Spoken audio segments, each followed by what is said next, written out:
Hi, welcome back to the channel. Today we're going to talk about tips for interview success for data science and analysts. Interviewing for a data scientist or analyst role is tough, especially in this job market. It's important to be clear on what you want to accomplish in the interview and have a clear plan for how you want to achieve it. In this video, I'm sharing tips that I've learned over the past 15 years of my career as a hiring manager, but also as a candidate as a data scientist and an analyst. This video covers how to match yourself to the job description, which I call painting the canvas, what to avoid doing, not being too reactive or too mysterious, how to steer the conversation to your strengths, and reiterating your key traits. I'm Dr. Christy. I'm a researcher and a data science director, and I help analysts and data scientists take their career to the next level. Let's get into it.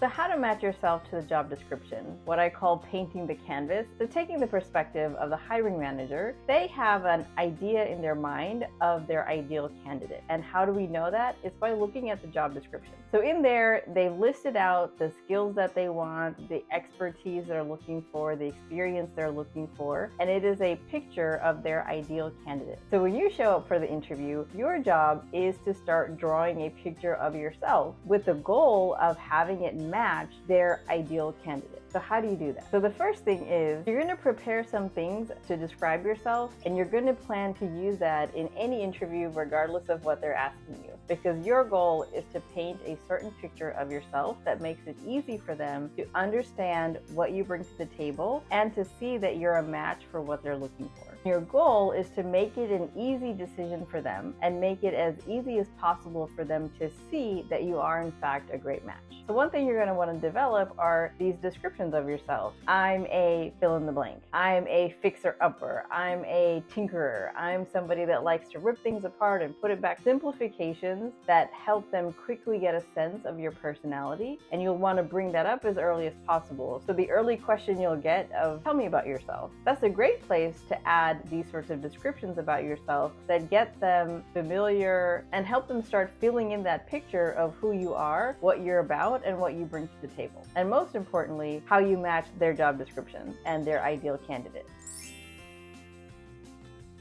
So what you don't want to do. What you don't want to do is just show up without a plan and just answer the questions that you're asked, which I call being reactive. So they ask you questions, you give answers, you have no idea what they're going to ask you, you have no idea what you're going to say, and you really end up just not having a plan. It's all over the place. And there's two problems with that. One is what I call you're kind of leaving that canvas blank. You're answering the questions that they've asked you, and that picture of yourself is not becoming clear. You end up, it's the end of the interview, and the canvas of your picture is pretty empty. Like they don't really have a sense of who you are, how you matched with the job description, and so it's just kind of a wasted opportunity. And the other issue with just relying on their questions to help you showcase your skills is they might not be asking you the right questions. So they have a standard list that they got from somewhere. They don't necessarily have the best questions that are going to give them the insight that they want, which is how do you compare to their job description and their ideal candidate. They may just be asking some questions, and even though you answer them, it ends up still being blank because those aren't even the right questions to get that information. So that's another reason why just relying on their questions isn't really going to help you. So in your interview, it's your job to get that information over to them. Whether they ask it or not, you've got to make that case for yourself about how you're a good fit. This is a quick illustration of when you're just answering specifically what they asked you. You can see that it's mostly blank and doesn't make a lot of sense. And that's very different from filling it in with the information that you want to bring to the table. Hi, if you're enjoying this video, please give it a thumbs up and subscribe if you haven't already. It's really helpful as I'm a brand new channel getting started, and it makes a huge impact. Let's get back to the video.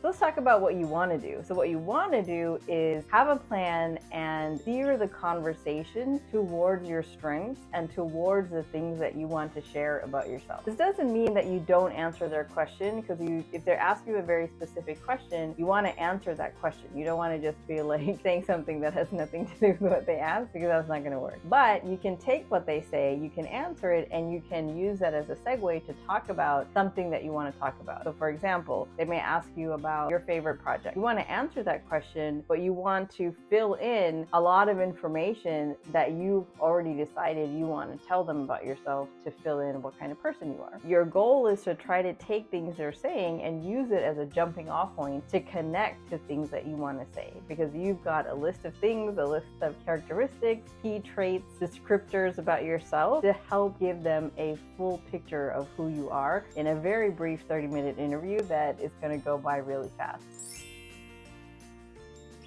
And the final piece is you want to reiterate certain key traits that you have. It's a simplification tool that helps them quickly understand, but also remember things about you. Because they're interviewing a lot of people, sometimes back to back, and they're not going to remember if you're just blending in. But if you do a good job of creating a description of yourself and creating these shortcut ways to understand you, they're going to remember that they got a good sense of who you are, and they're going to be able to recall that. You'll hear people come up with this and then repeat it throughout the interview because they want people to remember it and associate it with them. So things like, I'm a deep thinker, I'm a scientist, I'm a problem solver. And even though it can seem silly, you'll want to find things that actually feel comfortable and make sense and match with your real personality, and that you have things to back up while you're saying that. Like, they just say some random things, that's not going to help you. Is you want to give them these shortcuts to quickly understand you, because they are involved in quickly making an assessment about you. They only have a little bit of time. They have a few questions. You're going to say a few things, and they're just going to make an assessment. When you put all this together, it ends up conveying confidence. It shows that you have confidence in who you are, and if you're clear about who you are, then you can help them understand that. You're clear on your strengths. You're clear on what you can do. You'll be able to come there and do that for them if they hire you. You can help them to get good work out of you because you're clear on what you do well and what you don't do. Whereas compare that to somebody who comes across as very confused, very uncertain. They don't know what they do well. They don't know how they can best be used. Now that creates confusion on the hiring team's part of what are your strengths? What do you do well? How could you help the team? You want to proactively create this picture of who you are as a candidate, and that's going to help them make those decisions.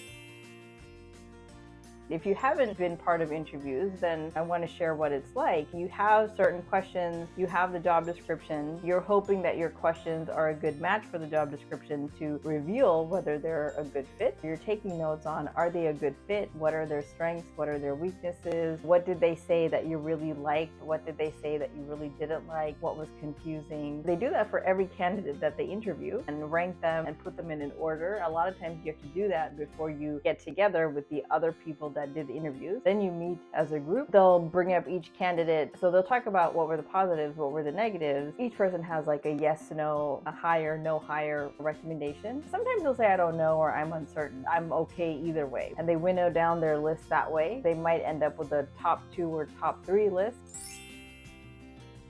So you can understand that in that context, when you have done a good job of showing who you are, you've painted a very clear picture of yourself compared to a candidate who doesn't do that, only answered what was asked, and that's all that they said. You can see the difference and why you're going to rise to the top of that pile, because you did such a good job of being clear about what you do well, and you're lowering the barriers that are in your way. And you're reducing the pressure on them to be these like magic interviewers that can detect the right candidate. Like, these are people that are just, they're working, they're busy, they have 100 things in between their busy day. HR has scheduled some interviews, so they're trying to focus, but they're distracted. They're not necessarily like the world's best interviewers. You want to help them understand who you are, what your strengths are, and how you match with that job description, so that you're kind of making that case for them, and it's pretty easy. You're not making them work hard to understand how you fit this job. So that's it for today. If you like this video, please give it a thumbs up